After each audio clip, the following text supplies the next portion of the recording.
मधेपुरा के बीएन मंडल स्टेडियम में शनिवार को राष्ट्रीय जनतांत्रिक गठबंधन एनडीए का विधानसभा कार्यकर्ता सम्मेलन आयोजित किया गया, जिसमें सभी घटक दलों के हजारों कार्यकर्ता और समर्थक शामिल रहे। एकजुटता का परिचय दिया। सम्मेलन में 2025 फिर से नीतीश का नारा लगातार गूंजता रहा और कार्यकर्ताओं में आगामी विधानसभा चुनाव को लेकर उत्साह देखा गया है। संभावित प्रत्याशी अपने अपने समर्थकों के विशाल हुजूम के साथ स्टेडियम पहुंचे, जहां पर समर्थकों के विशाल जुलूस में स्टेडियम पहुंचे और माहौल को चुनावी रंग में रंग दिया। कार्यक्रम में मुख्य अतिथि के रूप में बिहार सरकार के ग्रामीण विकास मंत्री श्रवण कुमार उपस्थित रहे। उन्होंने अपने संबोधन में कार्यकर्ताओं को एकजुट होकर एनडीए के पक्ष में वोट देने की अपील की है। एनडीए सरकार ने बिहार को विकास की नई दिशा दी है।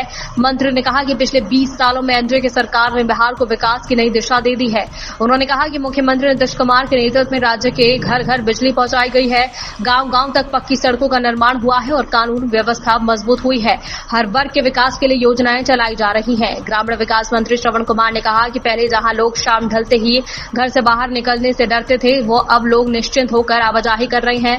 मंत्री ने कहा कि ये सब संभव हुआ है क्योंकि एनडीए सरकार ने जनहित को प्राथमिकता देते हुए हर वर्ग के विकास के लिए योजना चलाई है। एनडीए को भारी बहुमत से जीत दिलाने का आह्वान भी किया जा रहा है। एनडीए कार्यकर्ता सम्मेलन के अध्यक्ष और जनता दल के जिला अध्यक्ष और बिहार सरकार के पूर्व मंत्री भाई नरेश सिंह जी, मंच के संचालनकर्ता भारतीय जनता पार्टी के नेता श्री त्रिभुवन मंडल जी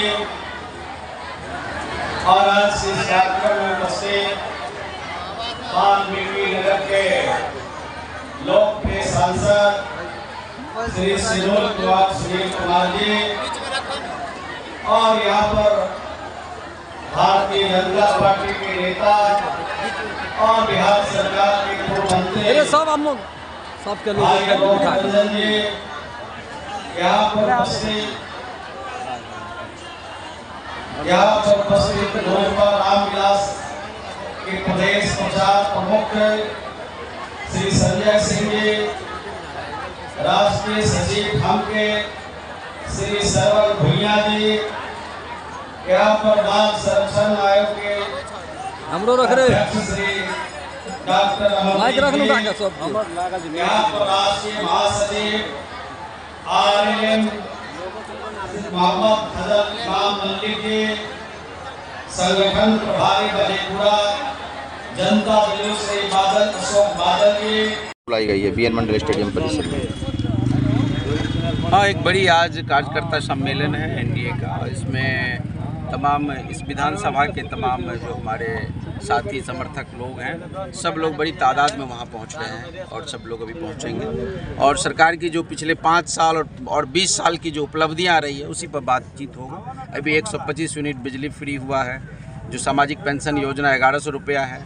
अभी देखिए महिलाओं को, हर एक परिवार के एक महिला को 2,10,000 का सरकार मदद देने जा रही है। एक बहुत क्रांतिकारी कदम है बिहार को आगे बढ़ाने का। अभी 10,000 रुपया तुरंत दिया जाएगा लघु उद्यमिता के लिए, फिर 2 लाख रुपये दिए जाएंगे और सरकार का आने वाले समय में इंडस्ट्रियलाइजेशन का जो औद्योगिकरण का जो संकल्प है उसको पूरा करेंगे। और इस मधेपुरा को बेहतर करने के लिए इस बार सब लोगों ने संकल्प लिया है कि यहाँ बदलाव होगा और आदरणीय नीतीश कुमार को बहुत बड़ा समर्थन यहाँ मिल रहा है। और आज हर घर को बिजली मिला हुआ है, हर खेत को पटवन है, बिजली से पानी है और 55 पैसा प्रति यूनिट है। और आप हर पंचायत में 10+2 का स्कूल है। हर प्रखंड में सरकार का संकल्प है कि डिग्री कॉलेज हम खोलेंगे और आने वाले हर जिला में एक इंजीनियरिंग कॉलेज हो गया है। लगभग हर अनुमंडल में एक पॉलिटेक्निक कॉलेज है, ITI है। तो तमाम सरकार का जो बड़ा मेडिकल कॉलेज देखिए लगभग बिहार के हर जिलों में सरकार ने। तो इसी मधेपुरा में आप देखिए 2005 से पहले नहीं मेडिकल कॉलेज था, नहीं इंजीनियरिंग कॉलेज था, नहीं पॉलिटेक्निक था, ITI नहीं था। ये तमाम चीज़ बताता है। और सड़कें देखिए आप, तो तमाम जो चीज़ है, सिंचाई, दवाई, पढ़ाई और बच्चियों के लिए आप देखिए मैट्रिक पास करते 10,000 रुपया, इंटर करता 25,000 रुपया, 50,000 ग्रेजुएशन के लिए। अगर वह BPSC कर रहा 50, UPSC कर रहा तो 1 लाख रुपया। यानी सरकार उसको प्रमोट कर रही है कि आप आगे बढ़िए। नारी के सहभाग बिना हर बदलाव अधूरा है। इसलिए नारी सशक्तिकरण के लिए जो आदरणीय नीतीश कुमार ने जो काम किया है वो बहुत युगांतकारी है। दुनिया भर में उसकी चर्चा है कि महिला सशक्तिकरण का बड़ा अभियान है। अभी 2,10,000 रुपये का जो एक परिवार के एक महिला को अपने पसंद का रोजगार करने के लिए, मान लीजिए वो स्टिचिंग का काम कर रहा है, कोई अचार बना रहा है, कोई दुकान कर रहा है, कोई बकरी पालन कर रहा है, तमाम तरह कैसे उसका आर्थिक उन्नति हो, प्रगति हो, सरकार का संकल्प है। और मधेपुरा के तमाम लोगों से हम अपील करते हैं, आप लोग जानते होंगे अभी एक स्वच्छता का सर्वे आया है, मधेपुरा का 117वां रैंक है और सुपौल 1 नंबर पर स्वच्छता में, मधेपुरा 117 नंबर पर है। ये विचारणीय विषय है कि बिहार में 38 जिला है, कम से एक से 38 में इसका रैंक होना चाहिए, लेकिन हम 117वां स्थान प्राप्त किए हुए हैं। तो हमारा जनप्रतिनिधि कैसा है इससे समझ सकते हैं। सुपौल की राजनीति 1 नंबर की है, आदरणीय विजेंद्र बाबू ऊर्जा मंत्री हैं, इसलिए स्वच्छ, और हमारा 117 नंबर की राजनीति है, इसलिए हमारा स्वच्छता में 117वां स्थान है। तो ये गंदगी को भी हटाना है, स्वच्छ मधेपुरा बनाना है, सुंदर मधेपुरा बनाना है, विकसित मधेपुरा बनाना है। और विकसित मधेपुरा तभी हो पाएगा जब यहाँ बेहतर जनप्रतिनिधि हो गए। और आदरणीय नीतीश कुमार का जो संकल्प है, जो औद्योगिकरण जो अगला 5 साल में जो 2025 फिर से नीतीश का जो संकल्प है, उसमें औद्योगिकरण का बड़ा मसला है।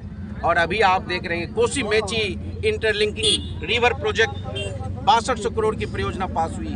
15 तारीख को आदरणीय प्रधानमंत्री एयरपोर्ट का भी उद्घाटन करेंगे और कोसी मेची नदी जोड़ो योजना का शुभारंभ करेंगे।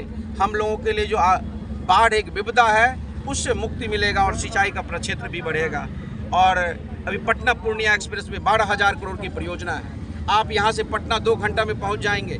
32,000 करोड़ की प्रोजेक्ट है सिल्लीगुड़ी गोरखपुर एक्सप्रेस वे, तमाम तरह के काम यहाँ हो रहे हैं। अभी बकौर नदी पर एशिया का सबसे बड़ा पुल बन रहा है 10.5 किलोमीटर का। अभी आप कोसी से में नदी पार करके रेलगाड़ी से आप जाते होंगे मानसी सहरसा से, वहाँ पर भी ब्रिज बन रहा है, रोड बन रहा है। तो आने वाले समय में ये चारों तरफ यहाँ काम हो रहा है। फुलौत में कोसी पर बड़ा ब्रिज बन रहा है, इस साल के अंत तक हो जाएगा। जैसे विजय घाट चालू है, अभी आप 1.5 घंटा में भागलपुर पहुँच सकते हैं। तो ये जो टापू था कोसी, उस चारों तरफ से उसको खोल दिया गया, ब्रिज के माध्यम से सड़क से जोड़ा गया। अभी सुपौल में एक मेडिकल कॉलेज बन रहा, पिपरा में doctor Lohia medical college, Madhepura medical college है, सहरसा में अनुमोदन हो गया, वहाँ भी बनना शुरू होने वाला है। तो सरकार का एक बृहद लक्ष्य है कैसे इस पिछड़े इलाकों को हम आगे बढ़ा सकते हैं। हमारे इलाके में मक्का होता है, मखाना होता है, बांस बहुत है, तो मक्का का से अभी जो है एथेनॉल पैदा होता है। और बिहार सरकार अभी 17 एथेनॉल फैक्ट्री बिहार सरकार के सहयोग से लगा है। आज मक्का का जो दाम में उछाल है, उससे क्या बन रहा है, पेट्रोल बन रहा है, एक तरह से ऊर्जा। अब किसान अन्नदाता ही नहीं है, वो ऊर्जा दाता भी है। आप अपने खेत में पेट्रोल पैदा कर रहे हैं अगर मक्का पैदा कर रहे हैं एक तरह से। तो जो मक्का का दाम बढ़ा है और दुनिया में सबसे ज़्यादा मक्का अपने इलाके में होता है। और बांस से देखिए कुटीर उद्योग, आज बांस से बोतल बन रहा है, बांस से बहुत तरह का फर्नीचर बन रहा है। तो यहाँ पर जब कुटीर उद्योग होगा तो गरीबी मिटेगी। और मैं आपको बताना चाहता हूँ मखाना बोर्ड अभी दरभंगा में बना है।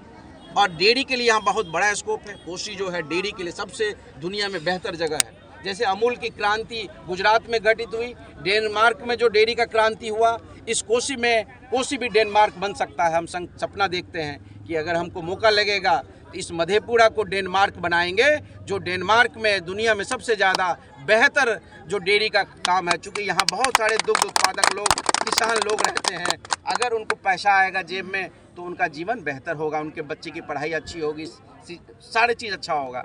तो यही सब संकल्प है हमारा और आदरणीय नीतीश कुमार का कि आने वाले 25 से 30 में बिहार में औद्योगिकरण का दौर होगा। ग्वालपारा में 300 एकड़ ज़मीन लिया गया है इंडस्ट्रियल पार्क के लिए, 500 एकड़ ज़मीन लिया गया सुपौल में इंडस्ट्रियल पार्क के लिए, सहरसा में 500 एकड़ लिया गया इंडस्ट्रियल पार्क के लिए। तो 5 अभी बिजली और सड़क अब आ गया है, तो उद्योग लगने की शर्त होती है कि वहाँ बिजली और सड़क हो। मधेपुरा में इंटरनेशनल स्टेडियम बनने वाला था जननायक कर्पूरी ठाकुर नॉर्थ कैंपस में, लेकिन ये उठ के चला गया। तो नहीं, ठीक है, बहुत सारा चीज़ और भी होना है। बहुत चीज़ हुआ है आपके मधेपुरा में, बहुत चीज़ होना है। इसके लिए बेहतर जनप्रतिनिधि और आदरणीय नीतीश कुमार को फिर से एक मजबूत ताकत देने की ज़रूरत है। अभी सुपौल देखिए, आदरणीय विजेंद्र बाबू हैं ऊर्जा मंत्री, कितना विकास हुआ है। जब आप एक बेहतर जनप्रतिनिधि चुनेंगे तो आपका समाज और आपका इलाका विकसित होगा। इसलिए सब हम यहाँ के मतदाता और तमाम लोगों से अपील करते हैं कि आप एक बेहतर जनप्रतिनिधि चुनिए, एक बेहतर राजनीति में हिस्सा लीजिए। धन्यवाद। क्या कहते हैं, ये जो